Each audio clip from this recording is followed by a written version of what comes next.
भगवान श्री कृष्ण जी के अनन्य भक्तों को अनंत सादर प्रणाम। आज दिनांक 28 जून 2024 है। आओ हम सब मिलकर हिंदी भाषा में श्रीमद् भगवद गीता के अध्याय 2 के श्लोक 41 का अध्ययन करें, ज्ञान अमृत आनंद पूर्वक ग्रहण करें। हम करेंगे शुरुआत अपने आज के कार्यक्रम की भगवान श्री कृष्ण जी के जप यज्ञ के साथ।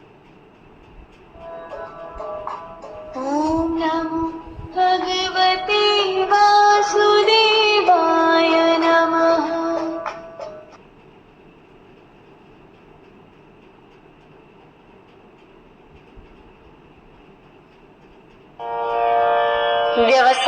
व्यवसायात्मिका बुद्धिरेके कुरु नन्दना बहुशाखा ह्यानन्ताश्च बुद्धयो व्यवसायिना।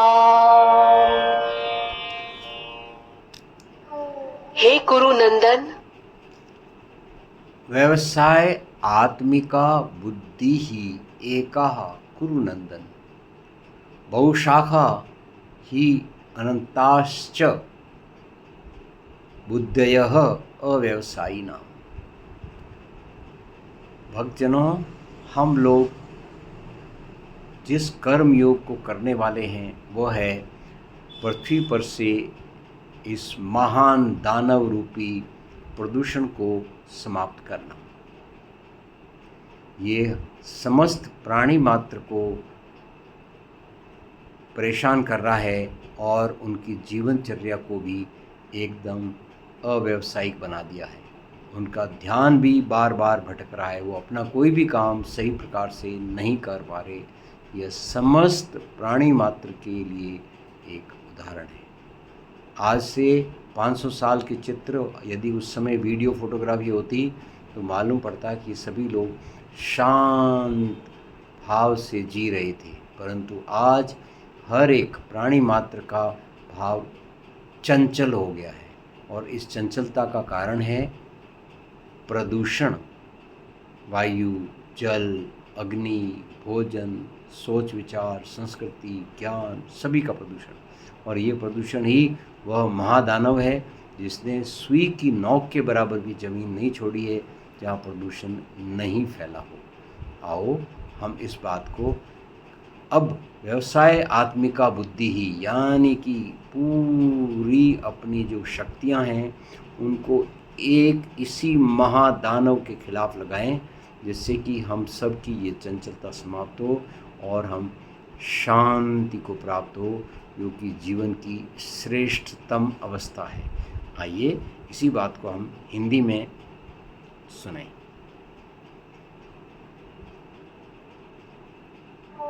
हे कुरु नंदन, इस कर्म योग में निश्चयात्मक बुद्धि एक ही होती है, किंतु अस्थिर चित्त वाले पुरुषों की बुद्धियां अनेक प्रकार की और अनंत होती हैं।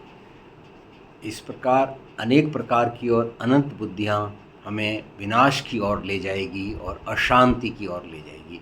इसलिए इसी व्याख्या को और भी गहराई से समझते हैं। श्री कृष्ण ने यहाँ अर्जुन को कुरु नंदन कहकर संबोधित किया है, जिसका अर्थ हुआ कि अर्जुन सभी कुरुओं में सबसे प्रिय पुत्र है। भगवान कृष्ण बता रहे हैं कि जो व्यक्ति इस कर्म योग मार्ग पर स्थिर होकर चलता है तो उसकी निश्चयात्मक बुद्धि एक ही होती है, उसमें भटकाव नहीं होता।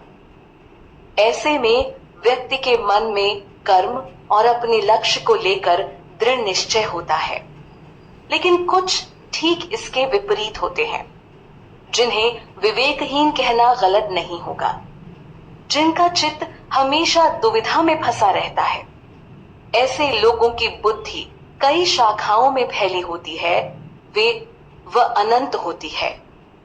ऐसे लोग किसी भी काम को शुरू करने से पहले इतना सोचते हैं, या कहें उनके मन में इतने विभिन्न विचार आते हैं कि वो किसी एक निर्णय पर नहीं पहुंच पाते।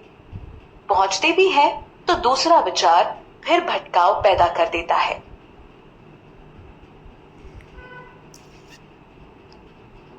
भक्तजनों, आओ हम सब अपनी बुद्धि को एक महान दानव, जिसे हमने प्रदूषण नाम दिया है, ये प्रदूषण रूपी महान दानव, चाहे वो वायु प्रदूषण, जल प्रदूषण, अग्नि प्रदूषण या समस्त प्रकार के प्रदूषणों का सम्मिश्रण है।